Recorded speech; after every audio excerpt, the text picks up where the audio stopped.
The Devil's Hour.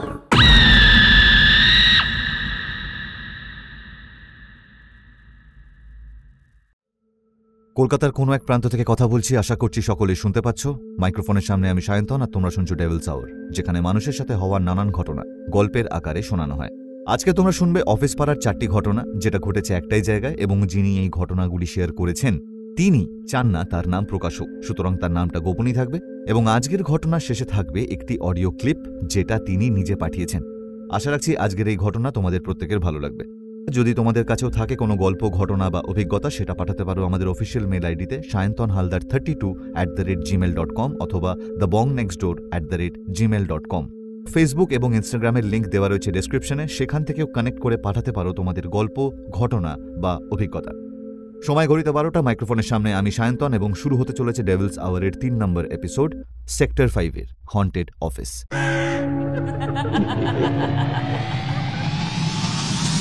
The Devil's Hour. আরো ভালো এক্সপেরিয়েন্সের জন্য হেডফোনটা পরে নাও।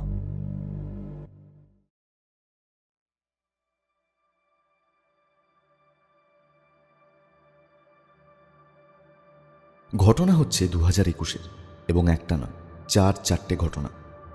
3টে ঘটনা আমার কলিগদের সাথে হয় এবং একটা আমার নিজের সাথে। বিশেষ কারণের জন্য পরিচয়গুলোকে গোপন রাখতে চাই। অফিস বা বিল্ডিংয়ের পার্টিকুলার নামটা বলছি না, বাট সল্টলেক সেক্টর 5-এর কলেজ মোড়ে খুব ফেমাস একটা বিল্ডিং, সবাই চেনে। বিল্ডিংয়ের নিচে খুব জনপ্রিয় দুটো গাড়ির শোরুমও ছিল, এখন আর নেই, তবে ব্যানারগুলো এখনও রয়ে গেছে। বিল্ডিংটা 14 তলার একটি বিল্ডিং, কিন্তু কাজ হতো মাত্র 3 থেকে 4টে ফ্লোরে, বাকি পুরোটাই ফাঁকা এবং বন্ধ। যে 4টে ফ্লোরে কাজ হতো তার মধ্যে 2টো ফ্লোরে স্ক্যাম প্রসেস হতো, আরেকটাতে সেলস এবং আরেকটা আমাদের অফিস ছিল। আমাদেরটাও প্রায় স্ক্যামই ছিল, বাট সেই ডিটেলে যাচ্ছি না। আমার ওয়ার্ক ফ্রম হোম ছিল, যেহেতু লকডাউনের সময় জয়েন করেছিলাম। লকডাউন উঠে যাওয়ার পর আস্তে আস্তে সবাই ফিজিক্যালি অফিস যাওয়া স্টার্ট করি। গোটা বিল্ডিংয়ে একটা থমথমে ব্যাপার সব সময় থাকতো, যেহেতু বেশিরভাগ স্পেসটাই ফাঁকা। আমাদের ফ্লোর ছিল 6th ফ্লোরে। আমরা মোট 350 জন এমপ্লয়ি একসঙ্গে বসতাম। আমাদের ফ্লোর অর্থাৎ 6th ফ্লোর ছাড়াও কাজ হতো 11th, 13th এবং 14th ফ্লোর। বাকি গোটা বিল্ডিংটাতে আর কোথাও কিচ্ছু হতো না। শুনেছি ভাড়াও বেশ কম, যেটা ওরকম একটা এরিয়াতে একটু আনএক্সপেক্টেডই ছিল। এবং বিল্ডিংয়ের যারা সিকিউরিটি গার্ড, তারা দিনে একবার, খুব বেশি হলে 2বার উপরে উঠত, তাও শুধু লাঞ্চ ব্রেকের সময়। রাতের দিকে কেউ উঠত না। তাদের মধ্যে 2জন সিকিউরিটি গার্ড একটু বয়স্ক ছিল এবং আরেকজন ছিল একটু ইয়াং।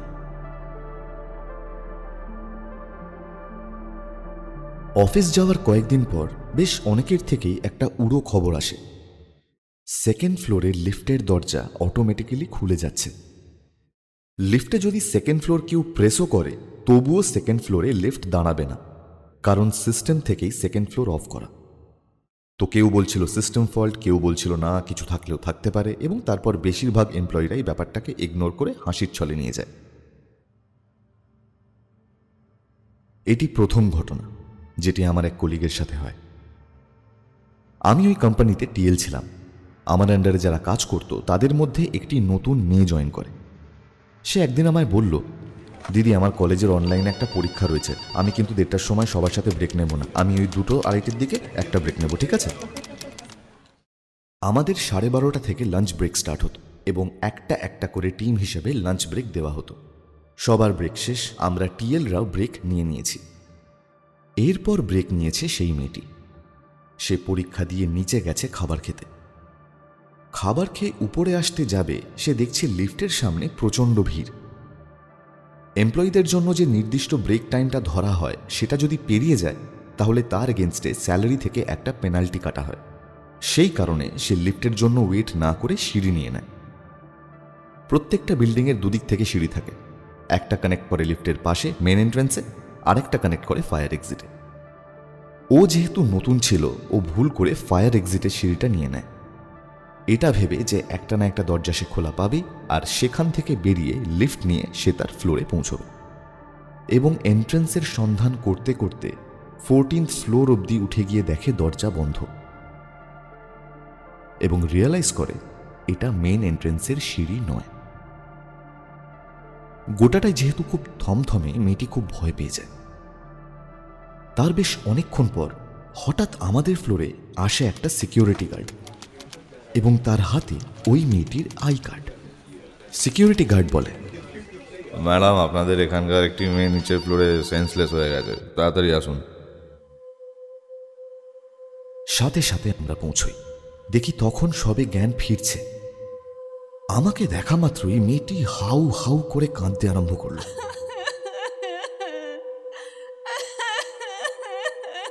একেবারে দিক বিদিক শূন্য যাকে বলে। আমরা ভাবলাম পরীক্ষা খারাপ হয়েছে হয়তো, তাই কথা না বাড়িয়ে আমরা ওকে শান্ত করে একটা ক্যাব নিয়ে বাড়ি পৌঁছে দিয়ে আসি। তার কিছুদিন পর মেয়েটি ফোন করে এবং সে বলে তার প্রচণ্ড জ্বর এবং সে আর অফিসে আসবে না। শুনে অবাক হলাম, কিন্তু যখন আমি না আসার কারণ জিজ্ঞেস করলাম তখন জানলাম সেদিন যখন মেয়েটি ভুল করে ফায়ার এক্সিটের সিঁড়ি দিয়ে 14th ফ্লোরে ওঠে, সে দরজা বন্ধ দেখে খুব ঘাবড়ে যায় এবং বেশি না ভেবে তাড়াতাড়ি নেমে যাওয়ার সিদ্ধান্ত নেয়। ওঠার সময় কিচ্ছু হয়নি, কিন্তু যখন সে নামতে শুরু করে সে দেখে 12টা সিঁড়িতে এক ধাপ, এরকম প্রায় প্রতিটা ধাপে 2 থেকে 3টে ছুঁচো আর ইঁদুরের মাথা শরীর থেকে আলাদা করে ফেলে রাখা।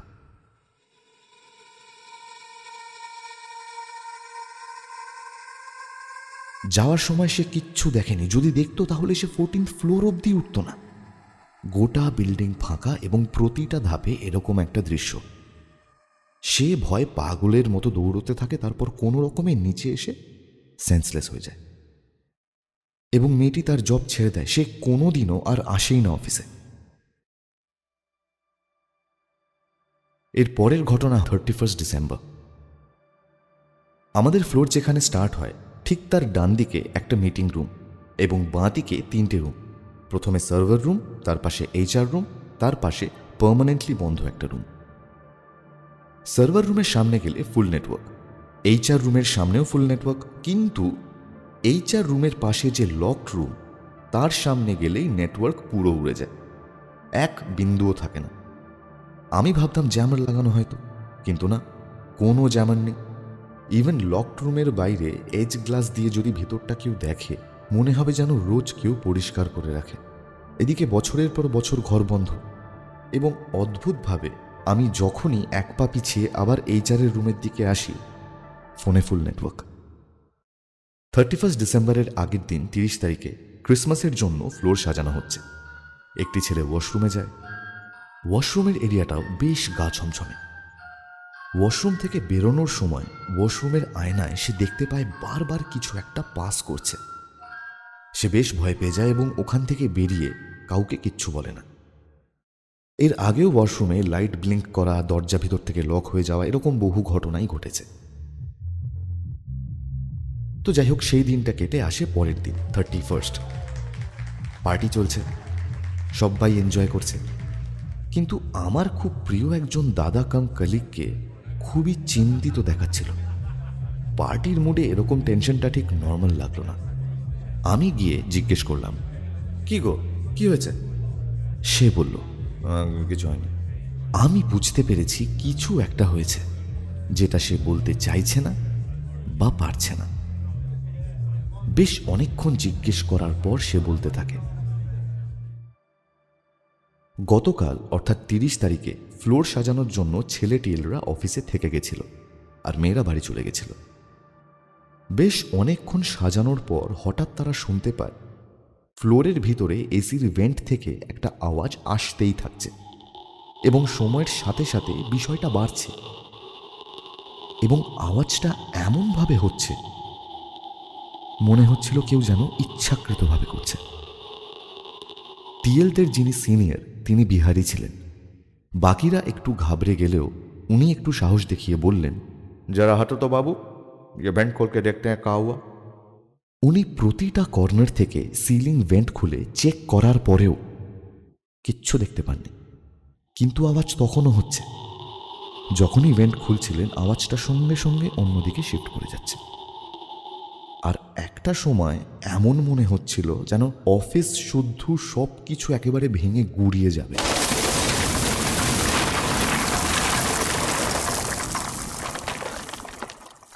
তারপর তারা ওখান থেকে বেরিয়ে যায় এবং তারা ডিসাইড করে এই ঘটনাটা যেন কেউ জানতে না পারে। এর পরের ঘটনা, যেটা বাকি দুটো ঘটনার থেকেও ভয়াবহ, এবং এই ঘটনার পরেই আনন্যাচারাল ব্যাপার স্যাপারগুলো আরও বাড়তে থাকে। আমাদের শিফট শেষ হতো সন্ধে 7টা থেকে 7:30। রাত 8টা থেকে নাইট শিফট শুরু হতো। 11th এবং 13th ফ্লোরে নাইট শিফট চলত, যার ফলে অনেকেই রাতের ডিনার সুইগি বা জোম্যাটো থেকে আনিয়ে নিত। 11th ফ্লোর থেকে একটি অর্ডার করা হয়। যখন খাবারটা এসেছে তখন সময় প্রায় রাত 1:30 কি 1:45 বাজে। আমাদের শিফট শেষে যখন আমরা নেমে যেতাম তারপর আর কোনো সিকিউরিটি গার্ড উপরে উঠত না, যাই হয়ে যাক না কেন। ডেলিভারি বয় এসে সিকিউরিটিকে বলে 11th ফ্লোরে খাবারের একটা অর্ডার আছে। জেনারেলি অত রাতে বাইরের লোককে বিল্ডিংয়ে অ্যালাউ করা হয় না, কিন্তু সিকিউরিটি নিজে তাকে বলল খাবারটা গিয়ে দিয়ে আসতে। সিকিউরিটিরা ছিল গ্রাউন্ড ফ্লোরে। ডেলিভারি বয় লিফটে ঢোকে এবং 11th ফ্লোর প্রেস করে। লিফট চলতে শুরু করে।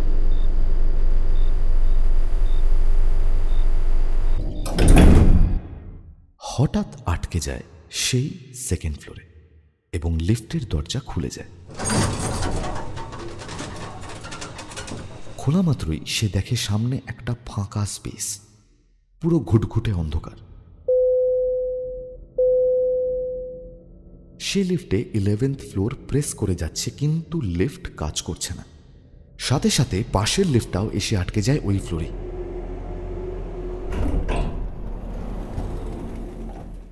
আর তারপর জোরে জোরে দরজাটা খুলছে আর বন্ধ হচ্ছে।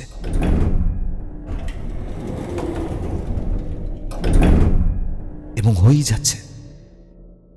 ডেলিভারি বয়টি ভয়ে চিৎকার করতে আরম্ভ করে। 2nd ফ্লোরে এরকম বহু ঘটনাই ঘটেছে, তার জন্য সেই ফ্লোরের পাশের এমার্জেন্সি এক্সিটের দরজাটা সিকিউরিটি গার্ডরা খুলেই রেখেছিল, ইনকেস যদি কখনো কেউ আটকে যায় বা কারোর কোনো সমস্যা হয় তাকে যাতে রিকভার করতে পারে। ডেলিভারি বয়ের চিৎকার শুনে সবচেয়ে বয়স্ক যে সিকিউরিটি কাকু, সে গিয়ে দাঁড়ায় ওই এমার্জেন্সি এক্সিটের বাইরে। সে ভিতরে ঢোকেনি, সে এমার্জেন্সি এক্সিটের চৌকাঠও বেরোয়নি। ওখান থেকেই সে বলছে, আরে কি হয়েছে, কোনো ব্যাপার না, এটা একটা টেকনিক্যাল সমস্যা, এরকম হতেই থাকে, তুমি চলে এসো চলে এসো। লিফট থেকে এমার্জেন্সি এক্সিটের ডিস্টেন্স খুব বেশি হলে ছিল 4 পা, কিন্তু ছেলেটা এতটাই ভয় পেয়েছিল সে 1 পাও এগোতে পারছিল না। সিকিউরিটি প্রায় 2 বার মতো বলল, আরে কিচ্ছু নেই এখানে, কেন ভয় পাচ্ছ, চলে এসো, কিচ্ছু হবে না। বলার সাথে সাথে ওই ফাঁকা জায়গা থেকে একটি মেয়ের কাঠ ফাটা চিৎকার আসে।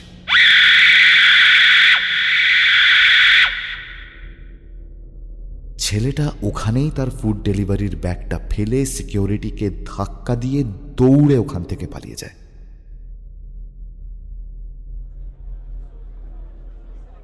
পরের দিন আমরা যখন অফিস যাই দেখলাম যেখানে সিকিউরিটি গার্ডরা বসে ঠিক তার পাশে একটা ফুড ডেলিভারির ব্যাগ রাখা।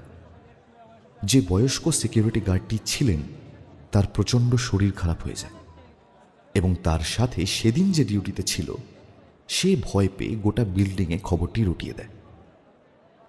এরপর যেটা ঘটে সেটা আমি নিজে উপস্থিত থেকে এক্সপিরিয়েন্স করেছিলাম এবং তারপর আমিও সেই অফিস ছেড়ে দিই।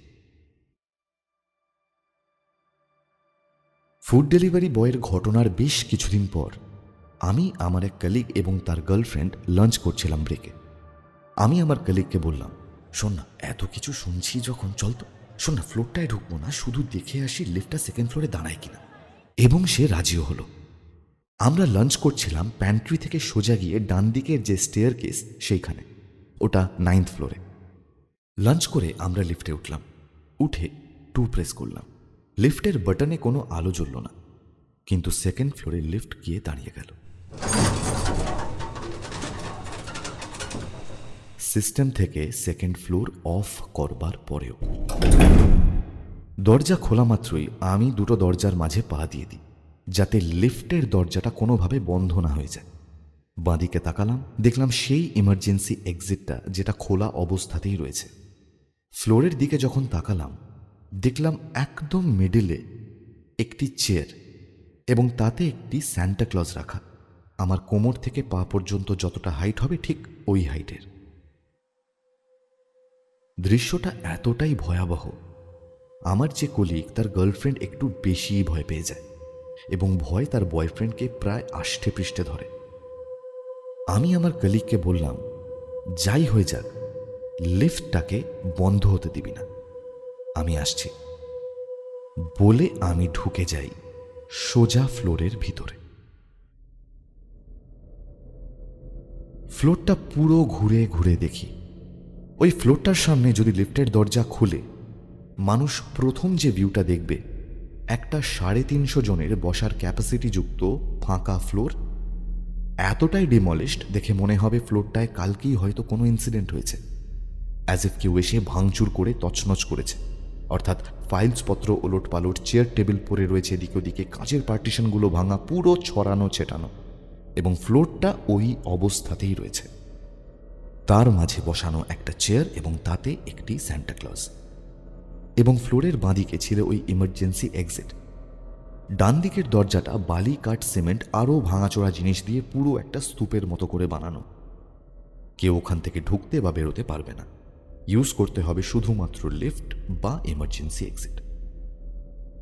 এই সব কিছু দেখে আমি লিফটে পাটা রেখে জাস্ট আমার কলিগকে বললাম, ধুর, কিচ্ছু নেই, লোকের যত ভুল ভাল কথাবার্তা। কথাটা শেষ করা মাত্রই লিফটের জাস্ট পাশ থেকে আসে একটি মেয়ের ভয়ঙ্কর চিৎকার।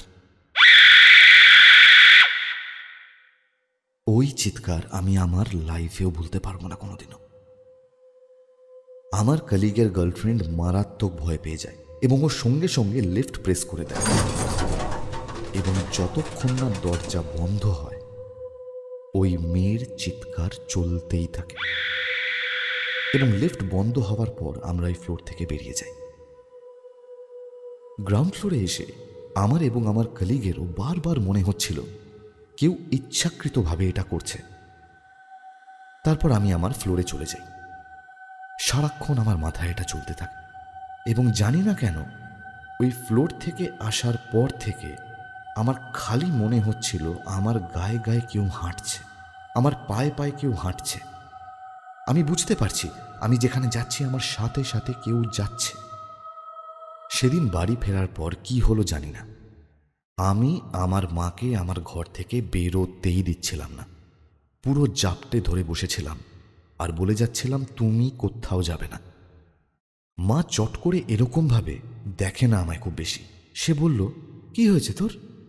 তখনও মাকে সবকিছু বলিনি। আমাদের টিএলদের মধ্যে একজন এমন ছিল যে হাওড়ার দিকে এক কলেজে প্যারানর্মাল রিসার্চ নিয়ে পড়াশোনা করত, এবং আমার এক দাদা ছিল, সে ইসকনে দীক্ষিত। আমার মা দাদাকে ফোন করে বলে, একটু আয় তো, দরকার আছে। আমিও আমার ওই কলিগকে ফোন করি। সে আমাকে বলল, এক গ্লাস জল নে, আর বাঁ হাতের কেঁড়ে আঙুলটা জলের মধ্যে ডোবা। প্রায় 12 থেকে 13 সেকেন্ড আঙুলটা ডোবানোর পর সে বলে, এবার জলটা খেয়ে নে, এক ফোঁটা জলও যেন বাইরে না পড়ে, এবং আজ রাত ওই গ্লাসটায় যেন কেউ জল না খায়, একদম সরিয়ে রাখ। আর আমার দাদা আমাকে একটা গীতা দিয়ে বলল, যাই হয়ে যাক এটা আজ সারা রাত তোর সাথে রাখবি। সারা রাত ঘরে আলো জ্বেলে আমি শুয়েছিলাম সাথে গীতা নিয়ে, এবং এক এক সময় আমার মনে হচ্ছিল কেউ যেন গলাটা চেপে ধরেছে। সকালে ঘুম থেকে উঠে দেখি আমার গলার কাছে ডান দিকে 4টে আঙুলের দাগ। খুব ভয় ভয় অফিস গেলাম। এবার আমার ওই প্যারানর্মাল রিসার্চের বন্ধুটি আমায় বলল, আরেকবার যাবি? সত্যি কথা বলতে ভয়টা আমার বরাবরই একটু কম, আর সেদিন বুঝে উঠতে পারলাম না যে হলোটা কি। তাই আমি, আমার এই রিসার্চার বন্ধু এবং আরেকটি মেয়ে কলিগ, আমরা 3 জন এমার্জেন্সি এক্সিটের সিঁড়ি ধরে আবার যাই সেকেন্ড ফ্লোরে। আমার ওই রিসার্চার বন্ধুটি বলে রেখেছিল ভিডিও অন করে রাখতে থ্রু আউট, যাওয়া থেকে আসা পর্যন্ত। সেকেন্ড ফ্লোরের এমার্জেন্সি এক্সিটের কাছে এসে ছেলেটি আরেক কলিগকে জিজ্ঞেস করলো, যাবি? কারণ ভিতরে আমার আরেকজনকে লাগবে। সে বলল, না না, আমি যাব না, আমি এখানেই ওয়েট করছি, তোরা যা। আমি ভয় পাচ্ছিলাম না বললে খুব বড় মিথ্যে কথা বলা হবে। তবুও কোনো রকমের সাহস জুটিয়ে ওই বন্ধুর পিছন পিছন ফোনে ভিডিও অন করে আমি এগোলাম ফ্লোরের ভিতরে। ফ্লোরে ঢোকার আগে আমার ওই রিসার্চার বন্ধুটি 3টে ক্ল্যাপ করে ঢুকল, অর্থাৎ 3টে তালি মেরে ঢুকল। তারপর আমায় বলল, স্যান্টা ক্লজটাকে সরাতো চেয়ার থেকে। আমি বোধহয় বলে বোঝাতে পারবো না কতটা ভারী ছিল ওই স্যান্টা ক্লজটা। সিমেন্টের বস্তা ওটার থেকে হালকা। এতটা ভারী হবে আমার ধারণাও ছিল না। নামানো তো দূর, এক বিন্দু সরাতেও পারিনি। বন্ধুটা বলল, ছেড়ে দে, দরকার নেই। আমার বন্ধুটা গোটা ফ্লোর ঘুরল, দেখল, তারপর কিছু একটা বুঝতে পারল এবং আবার স্যান্টা ক্লজটার কাছে এসে 3 বার তালি বাজালো। তারপর বলল, এবার দেখ তো সরছে কিনা। ঠিক তুলোর যেরকম ওজন হয় এতটাই সহজে উঠে গেল স্যান্টা ক্লজটি। এবার সেকেন্ড ফ্লোরে যাওয়া, স্যান্টা ক্লজ ওঠানো, ওর গোটা ফ্লোর ঘোরা, সব কিছু মিলিয়ে ভিডিওটার ডিউরেশন ছিল 15 মিনিট এবং রেকর্ডার অনও ছিল। তারপরও বলল, চল এবার নেমে যাই, সিকিউরিটি চলে এলে প্রবলেম হয়ে যেতে পারে। হঠাৎ করে একটা অদ্ভুত তাড়া নিয়ে আমরা সবাই ওখান থেকে বেরিয়ে গেলাম, যেন কেউ ধাক্কা দিয়ে বার করে দিল। নিচে নেমে বলল, ভিডিওটা ট্রান্সফার করতো আমার ফোনে। ও বোধহয় কিছু একটা বুঝতে পেরেছিল। আমি আমার গোটা ফোনের গ্যালারি তন্ন তন্ন করে খুঁজলাম, কিন্তু সেই ভিডিও কোথাও নেই। অথচ রেকর্ড করার সময় দেখিয়েছে 15 থেকে 17 মিনিট ভিডিও চলছিল। সিঁড়ি দিয়ে নামার সময়ও ছিল, সেভ হলো। ফ্লোরে যাওয়ার পর সেই ভিডিও আর নেই।